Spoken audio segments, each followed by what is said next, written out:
हमारे हरियाणा के प्रभारी और राष्ट्रीय महामंत्री और राज्यसभा में हमारे साथी डॉक्टर अनिल जैन जी, लोकसभा में हमारे साथी और वरिष्ठ सहयोगी और यहाँ के सांसद रमेश कौशिक जी, हमारे बहुत ही युवा काल से जुड़े ऐसे हमारे साथी और पड़ोस के सीट से सांसद संजय भाटिया जी, राष्ट्रीय मंत्री श्री सुनील देवधर जी जो इस कार्यक्रम को ऑर्गेनाइज कर रहे हैं, सुरेश भट्ट जी संगठन मंत्री, मोहनलाल जी जिला के अध्यक्ष और विधायक, सभी मंचासीन सज्जन मित्र और सामने बैठे हमारे सभी विधायकगण, पूर्व विधायकगण, मंत्रीगण, पूर्व मंत्रीगण और भारतीय जनता पार्टी के सभी वरिष्ठ पदाधिकारी और कार्यकर्ता बंधु, आज हम सब लोग सेवा सप्ताह के उपलक्ष्य में यहाँ एकत्र आए हैं। धनखड़ जी ने आपके सामने सेवा का उद्देश्य, सेवा का मंतव्य, इसके बारे में बहुत विस्तृत रूप से आपको बताया है और साथ में अनिल जैन जी ने भी आपको इसी मंतव्य को आगे बढ़ाते हुए कार्यक्रम की विशेषता के बारे में भी चर्चा की है। मित्रों, भारतीय जनता पार्टी का कोई भी कार्य किसी उद्देश्य को लेकर के होता है और वह उद्देश्य हमेशा समाज के लिए समर्पित होता है। भारत के यशस्वी प्रधानमंत्री जो सिर्फ देश के लिए नहीं, जिन्हें हम सब लोग दुनिया की शख्सियत के रूप में जानते हैं, ऐसे यशस्वी प्रधानमंत्री जी का जन्मदिन मनाया जाए तो कैसे मनाया जाए? बधाई देकर, शुभकामनाएं देकर, या फिर उनके बताए रास्ते पर हम करोड़ों कार्य समाज के साथ जुड़ करके समाज की सेवा में जुटे। और इसी बात को ध्यान में रखते हुए भारतीय जनता पार्टी ने तय किया कि मोदी जी के 70 वर्ष पर, अपने जीवन के 70 वर्ष पूरे करने पर हम सब लोग सेवा कार्य 14 तारीख से लेकर 20 तारीख तक सेवा सप्ताह मनाएंगे और इस सेवा सप्ताह में जो कुछ भी करेंगे वो 70 अंक से जुड़ा हुआ हो।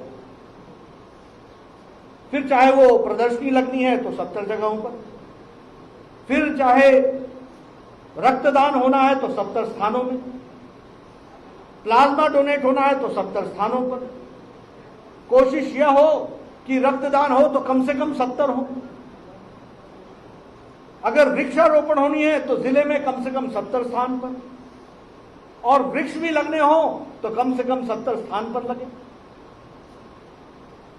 उसी तरीके से हमारे यहां उनके जीवन को लेकर के, उनकी जीवनी पर जो संवाद होगा वह संवाद भी 70 स्थानों पर हो रहा है।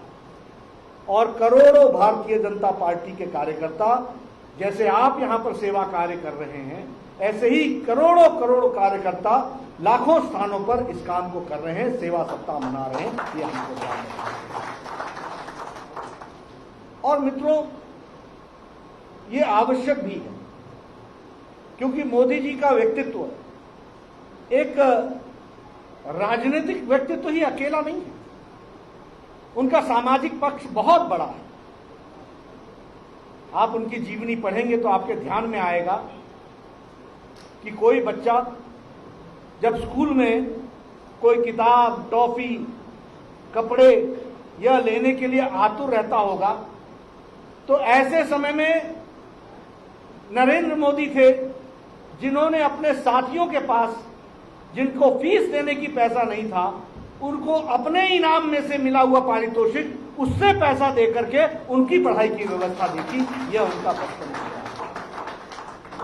इसलिए बचपन से ही समाज के प्रति, पीड़ित के प्रति, वंचित के प्रति, जो समाज के अंतिम पायदान पर खड़ा है, उसके प्रति नरेंद्र मोदी जी बचपन से ही समर्पित थे।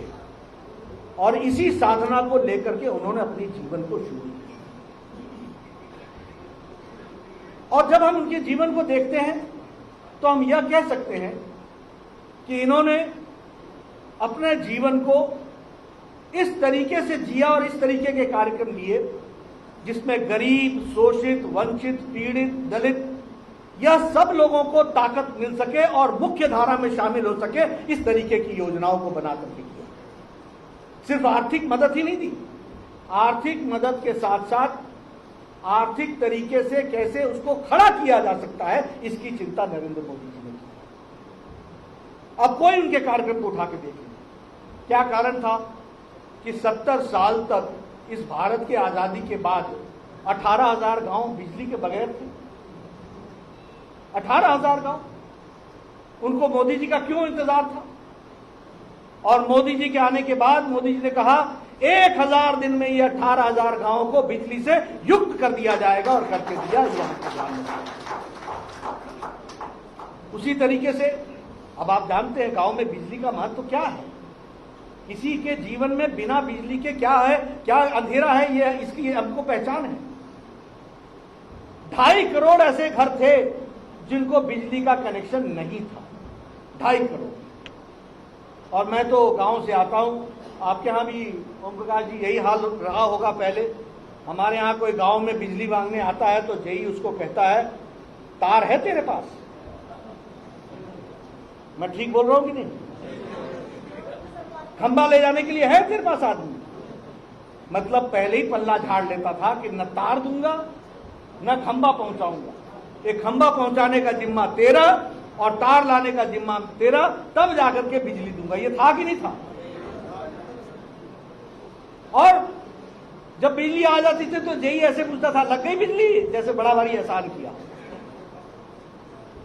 सौभाग्य योजना के माध्यम से 2.5 करोड़ गांव में 2.5 करोड़ घरों को बिजली दी गई। और मैं लखनऊ के गांव में गया था बिजली के लाभार्थी से मिलने, तो उसने कहा बाबूजी मजा आ गया। मैंने कहा क्या मजा आया? बोला कुछ नहीं, बिजली तो आई। जेई ने फॉर्म भराया दोपहर को और शाम को बिजली दे गया। यह परिवर्तन नरेंद्र मोदी का है। मैं जमीन की बात बता रहा हूं आपको, अपने मुख से नहीं बता रहा हूं, उसके मुख से निकली हुई बात सुना रहा हूं। यह मैं इसलिए बता रहा हूं कि नेतृत्व की ताकत कितनी होती है, और नेतृत्व समाज की सेवा करने के जुट जाते हैं तो कैसे सेवा करते हैं। मोदी जी ने राजनीति की संस्कृति बदल डाली। पहले लोग वोट मांगते थे और उसके बाद अगले इलेक्शन में फिर वोट मांगने पहुंच जाते थे। ये रिपोर्ट कार्ड दिखाने का काम मोदी जी ने देश को सिखा दिया है, देश की जनता को सिखा दिया है कि रिपोर्ट कार्ड में। उसी तरीके से अगर हम बात करें प्रधानमंत्री आवास योजना की, प्रधानमंत्री आवास योजना की, आप बताइए 1.5 करोड़ घरों को, इंदिरा आवास योजना भी चलती थी, मैं एमएलए था, एक गांव में एक घर दे दिया ना, हो गया। और किसी एमएलए के घर पास 50 गांव घर आते थे, 60 घर आते थे, उसी 60 घर को बांट करके वो बहुत बड़ा अपने आप को चैंपियन समझता था कि मैंने बड़ी गरीबों की सेवा की। 1.5 करोड़ घर बना दिए मोदी जी ने पिछले 5 साल में, और 2022 तक कोई बगैर पक्की छत के नहीं होगा, इस तरीके की योजना बना करके। अगर हम बात करें हमारे आयुष्मान भारत की, जिससे मुझे भी जुड़ने का मौका मिला, डॉक्टर साहब यहां बैठे हैं, डॉक्टर अनिल जैन जी, रमेश जी बैठे हैं। मालूम है कि गरीबी में ये लोग अपनी चिट्ठियां लेकर के प्रधानमंत्री जी के पास दौड़ते थे और क्या कहते थे कि इसका कैंसर का ऑपरेशन होना है, इसके इतना खर्च होना है, इसका गरीब है, इसका कोई देखने वाला नहीं है, इसकी किडनी का ऑपरेशन होना है, इसको देखने वाला कोई नहीं है, और इसलिए इनके लिए इंतजाम किया जाए। प्रधानमंत्री जी बखूबी इस काम को करते थे, लेकिन वो उसी समय से सोच रहे थे कि गरीब आदमी की क्या व्यवस्था की जाए, और गरीब आदमी की उन्होंने व्यवस्था की। और क्या व्यवस्था की कि 10 करोड़ 74 लाख परिवार हैं गरीब। कौन है ये? रेड़ी वाला, फेड़ी वाला, रिक्शे वाला, ठेले वाला, ऑटो रिक्शा ड्राइवर, घर में काम करने वाली मेड सर्वेंट, घर में काम करने वाला नौकर, जो बिल्कुल गरीब है, जिसके घर में किसी को कैंसर हो जाए तो समझो कि परिवार बिक गया, ऐसे लोगों को 50 करोड़ लोगों को 5 लाख रुपए का सालाना हेल्थ कवर देने का काम है। और आपको जानकर के खुशी होगी कि 2 साल में 1.25 करोड़ लोगों ने इसका लाभ उठा लिया है और भारत सरकार ने 15,000 करोड़ रुपए इस पर खर्च किए हैं। इसको हमको समझना चाहिए। 1.25 करोड़ लोगों ने इसका लाभ उठाया और इसकी स्कीम मैंने बनाई थी, मुझे खुशी है, मैं आपके साथ उसको शेयर करूंगा। उस समय भी ये कांग्रेस के लोग तेज चलो तो तेज क्यों चलते हो, आराम से चलो तो धीरे क्यों चलते हो। उस समय भी आयुष्मान भारत पर क्या कहा था इन्होंने, ये इंश्योरेंस वाले खा जाएंगे, ये इंश्योरेंस को पत्ती देने का तरीका है, गरीब को नहीं मिलेगा, लोगों को बरगलाने का काम पकड़ा था। इनको मालूम ही नहीं था कि मोदी जी उनसे ज्यादा समझदार हैं और जानकार हैं। हमारे यहां इंश्योरेंस नहीं था, स्टेट, प्रदेश और केंद्र ये पैसा देंगे और देंगे भी कैसे। मोदी जी की एक चिट्ठी, उसमें बार कोड को किसी भी अस्पताल के उसके डिजिटल वर्ल्ड में जाकर के उसको दिखाना है। उसको जैसे ही दिखाएंगे आपके परिवार का पूरा नाम आ जाएगा, आपके भाई का नाम, आपकी बहन का नाम, आपके पिता का नाम, आपकी माता का नाम, सबका नाम उस पर आ जाएगा। उसके बाद जो लोग उस हॉस्पिटल में या किसी भी हॉस्पिटल में देश के चले जाएं, वो अपना अंगूठा लगाएंगे, उनको गोल्डन कार्ड मिलेगा और उसके बाद वो देश के किसी भी अस्पताल में चले जाएंगे और अपना अंगूठा लगाएंगे, उनको पता चल जाएगा कि 5 लाख रुपए आपके नाम भारत सरकार ने रखा हुआ है, आप इलाज करा सकते हैं। ये व्यवस्था की। और यही नहीं, सोनीपत का व्यक्ति वेल्लोर में जाकर के ऑपरेशन करा ले, सोनीपत का व्यक्ति टाटा कैंसर मेमोरियल हॉस्पिटल में जाकर के इलाज करा ले, वो जैसे ही वहां से डिस्चार्ज होगा, आयुष्मान का कैंडिडेट होगा, उसके मोबाइल पर आएगा, आर यू डिस्चार्ज, क्या आप वहां से आपकी इलाज हो गया है, आप कहेंगे हाँ, आप संतुष्ट हैं, आप बोलेगा हाँ, आप जैसे ही हाँ बोलेंगे वो भारत सरकार का, मोदी जी का पैसा सीधा वहीं पहुंच जाएगा, उस अस्पताल को मिल जाएगा। यह व्यवस्था है। एक भी 15,000 करोड़ रुपए में 1 रुपए भी किसी ने टच नहीं किया है और लगभग 1.25 अरब लोगों ने इसका 1.25 करोड़ लोगों ने इसका फायदा उठा लिया। तो आप समझ सकते हैं कि मोदी जी की सेवा करने का तरीका और सेवा को आगे बढ़ाने का कार्यक्रम कितना अच्छा रहता है, कितने दूर तक की सोच का रहता है। अभी ये कोविड लगा, सारी पार्टियां लॉकडाउन हो गई कि नहीं हो गई, कुछ तो अभी तक लॉकडाउन ही है। लेकिन ये भारतीय जनता पार्टी के कार्यकर्ता थे। मोदी जी ने बताया था कि आपने बैठना नहीं है, सोशल डिस्टेंसिंग रखनी है, फिजिकल डिस्टेंसिंग रखनी है, लेकिन काम करना है और लोगों को, जरूरतमंद को मदद करनी है।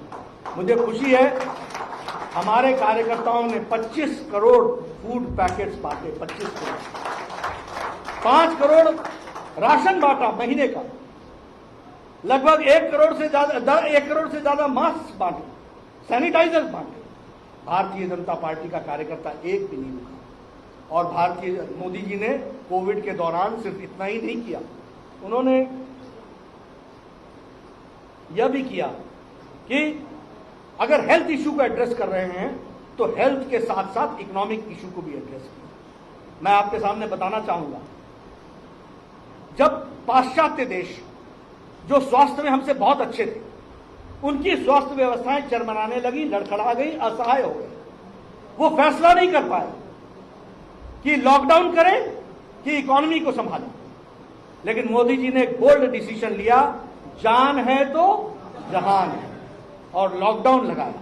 और लॉकडाउन की अवस्था में क्या किया, जहां एक भी पर्सनल प्रोटेक्शन इक्विपमेंट नहीं बनता था भारत में, वहां देश के उद्यमियों को जगा करके आज 4.5 lakh personal protection equipment, PPE kit प्रतिदिन बन रहा है भारत में। यह हमको समझना चाहिए।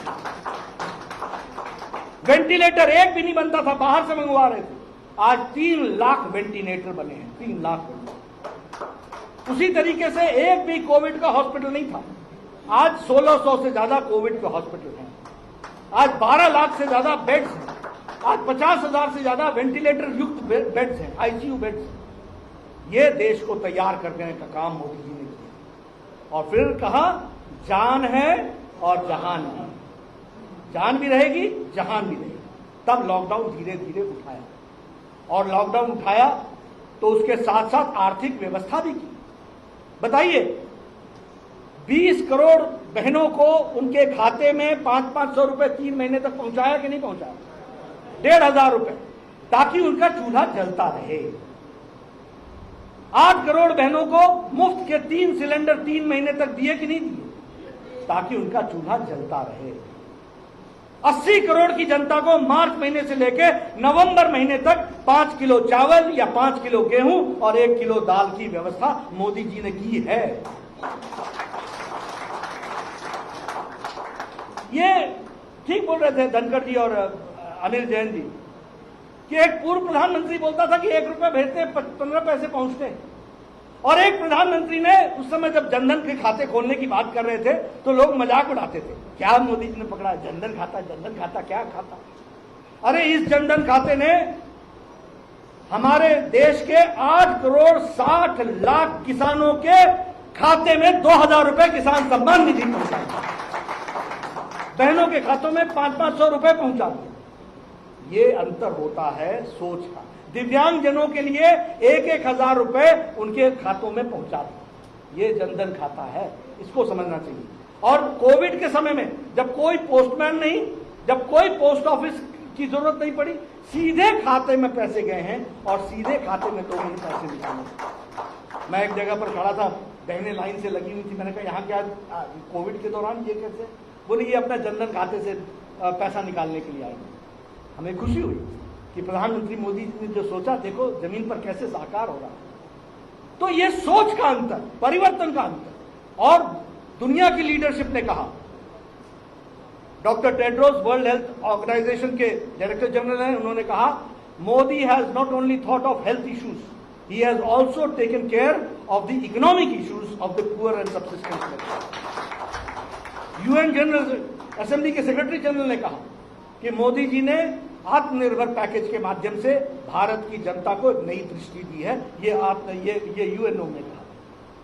इसलिए मित्रों, ऐसे महापुरुष जिन्होंने देश की राजनीति की संस्कृति बदली है, नरेंद्र मोदी जी, उनके लिए हम सब लोग सेवा सप्ताह मना रहे हैं। उनकी दीर्घायु और लंबे समय तक वो देश की सेवा करें, ये प्रार्थना कर रहे हैं। और इस प्रार्थना के साथ साथ देश की तस्वीर उनके नेतृत्व में जिस तरीके से बदल रही है, वो और तीव्र गति से हम लोग मिल करके बदलेंगे और उनके नेतृत्व में इसको आगे बढ़ाएंगे। इस बात को हम लेकर के चलेंगे। मित्रों, एक बात दुख के साथ करना चाहता हूं, हमारे ओम प्रकाश धनखड़ जी ने उसकी बात बहुत तफसील से कह दी है।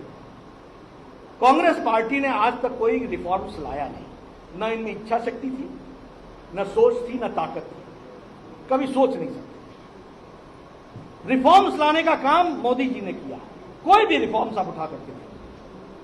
आज किसानों को एक आजादी देने का प्रयास हुआ। किसान अपने उपज का देश के किस कोने में क्या दाम है, यह बताने का काम सरकार करेगी, और उसको छूट दे दी है कि वह कहीं भी अपना उपज बेच सकता है। इसकी ताकत किसानों को दी है। सही मायने में किसान आजाद अब हो रहा है, इस बात को हमको समझना है।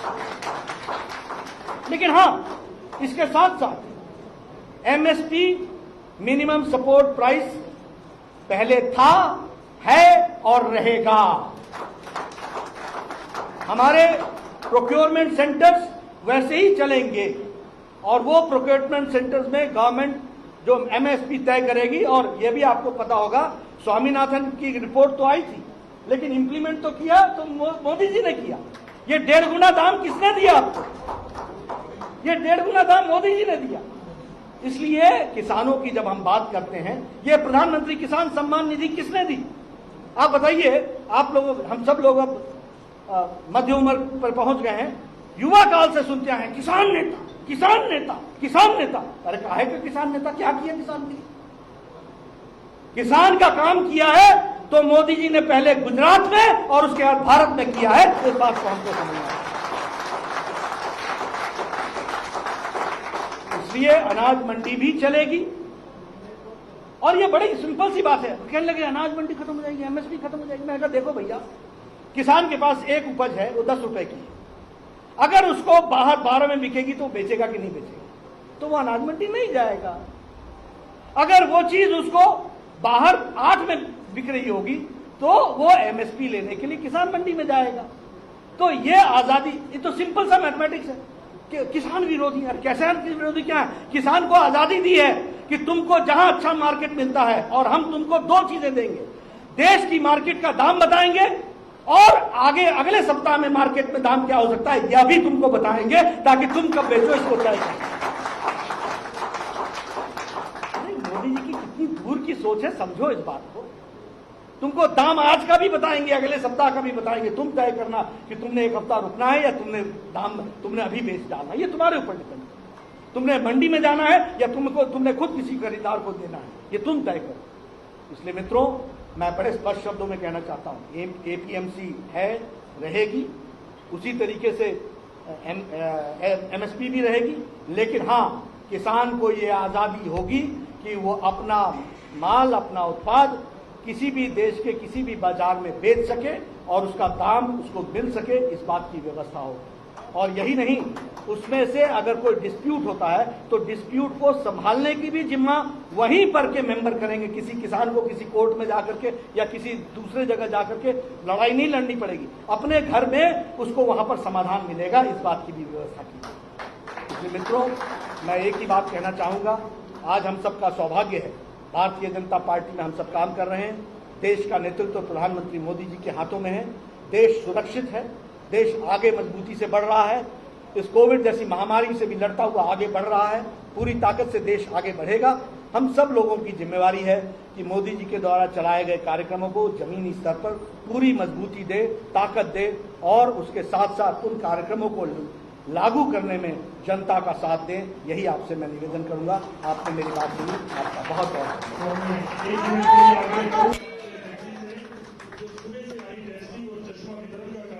डॉक्टर परवीन जी और योगेश जी आगे आए, सिंबॉलिक तौर पर संकेतिक रूप से 7 जो जिनको चश्मा वितरण आपने किया आगे आ रहे हैं।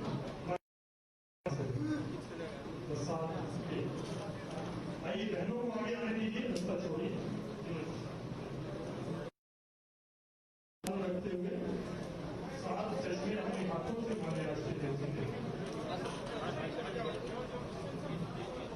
थोड़ा सोशल डिस्टेंस